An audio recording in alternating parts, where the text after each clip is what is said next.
In the high-stakes world of poker, where fortunes are won and lost with each turn of the cards, one player stands on the precipice of ruin. Tom Dwan's name is whispered in hushed tones among the shadows of the poker underworld, a figure both feared and despised, for he holds a debt that he refuses to repay. For him, the game is not just about cards and chips. It's a battle for survival in a world where the line between victory and defeat is razor thin.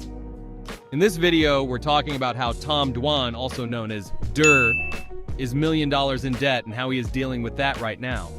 Is he still in debt? Why isn't he paying back the money he owed? So let's dive right in.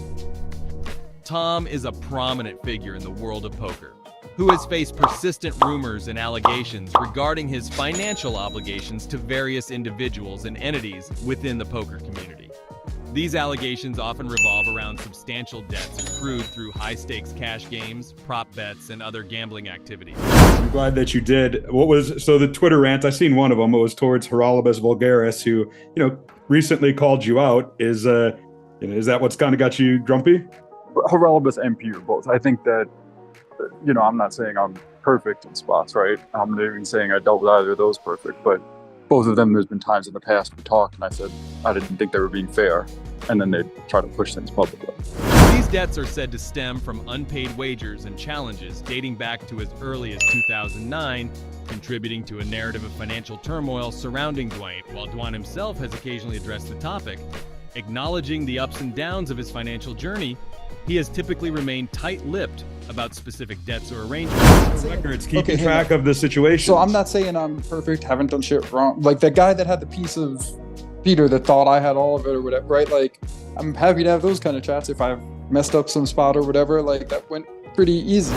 Despite attempts to keep these matters private, the persistent rumors and speculation have fueled ongoing interest and scrutiny from the poker community.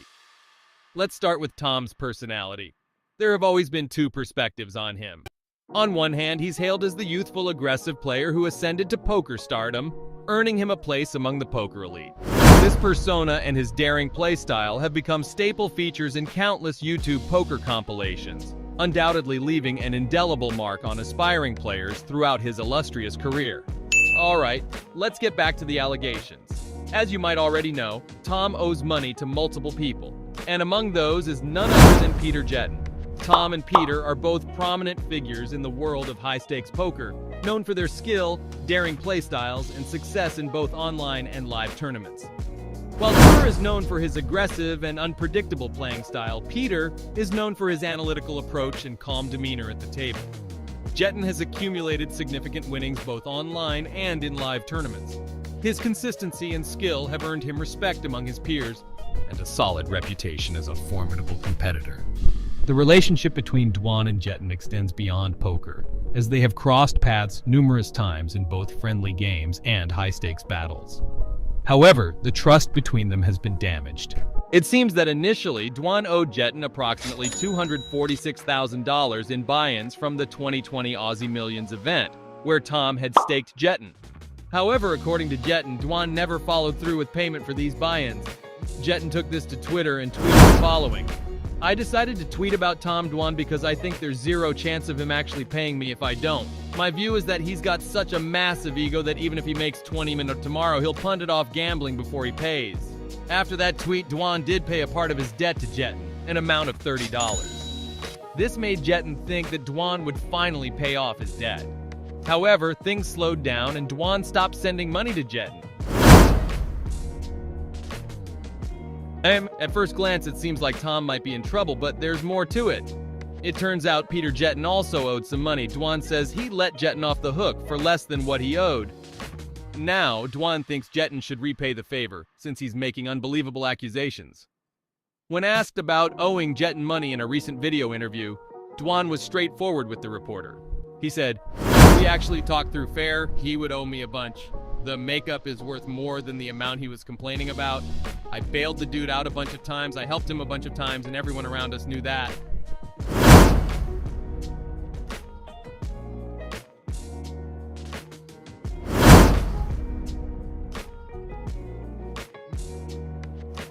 However, it seems that all the attention has prompted Tom to initiate arbitration with Jetton.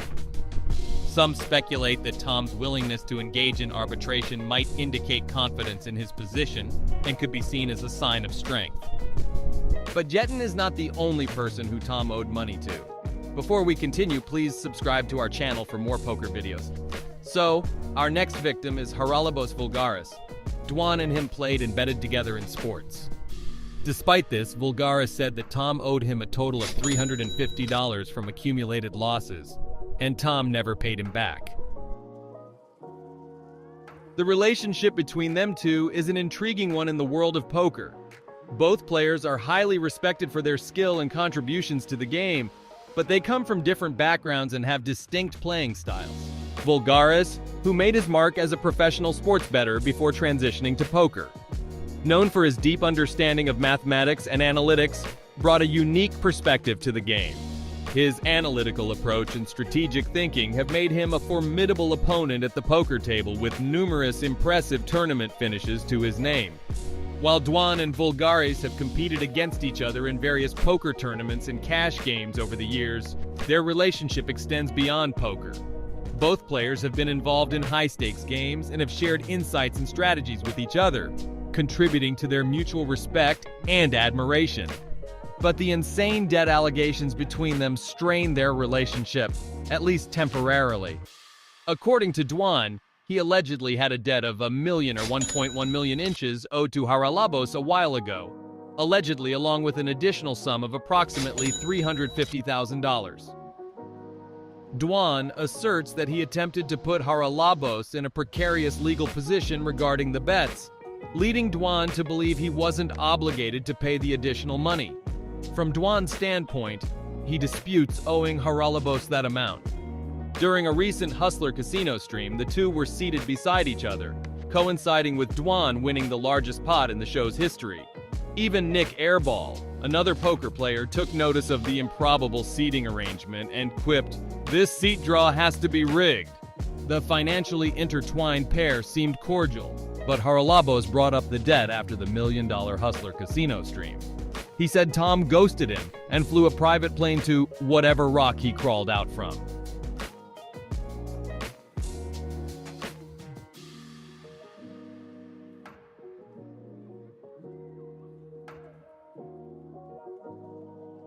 However, it appears that Dwan does indeed dispute the debt. He asserts that he and Haralabos have been square for years and years. This statement is fairly straightforward, indicating that there is a disparity in the details between the two parties. As of now, it remains unclear who is in the right, but this difference highlights the need for further clarification. And now moving on to the last person, Daniel Jungleman Cates. From his early years in the poker spotlight, cracks in Dwan's reputation began to appear. After issuing challenges to high-stakes players for 50,000 hands of heads-up $200/$400 or higher, he successfully defeated Patrick Antonius before facing Daniel Jungleman Cates. While Dwayne had fared well against Patrick, earning over $2 million, this match proved to be different. He suffered losses exceeding $1 million before completing the first 20,000 hands. Then came the stalling. The pace of the challenge slowed to a crawl, with play progressing sluggishly, if at all. Cates struggled to get Dwan to engage in further play and complete their wager. With no time limit stipulated in the rules, a significant oversight, there was no set deadline for the challenge's completion. In 2013, Jungleman managed to secure another $200,000 during a brief resurgence of the challenge, but since then, things have gone quiet for an extended period. This episode has been labeled one of the biggest scams in poker. Dwan, facing potential losses upon completing the challenge, has a financial incentive to prolong the process as much as possible. Instead of opting to buy out of the challenge, Cates alleges that Dwan has chosen to pay approximately $800,000 in fines. It's unclear why Dwan has opted for fines over a buyout, but it's presumed that the latter would prove more costly for him. Despite the ongoing internet disputes surrounding the unresolved challenge and outstanding debts, it appears that Daniel isn't overly concerned about the situation. He has been brutally honest about Tom on Twitter and other platforms, yet they seem to maintain an amicable relationship regardless. Regarding Dwan's debts, Jungleman offered this perspective.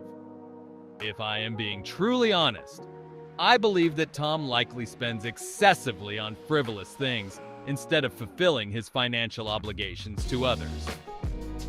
So in summary, Tom Dwan finds himself embroiled in a web of financial disputes and strained relationships within the poker community. Allegations of unpaid debts to prominent figures like Peter Jetton, Haralabos Vulgaris, and Daniel Jungleman Cates have tarnished Dwan's once stellar reputation.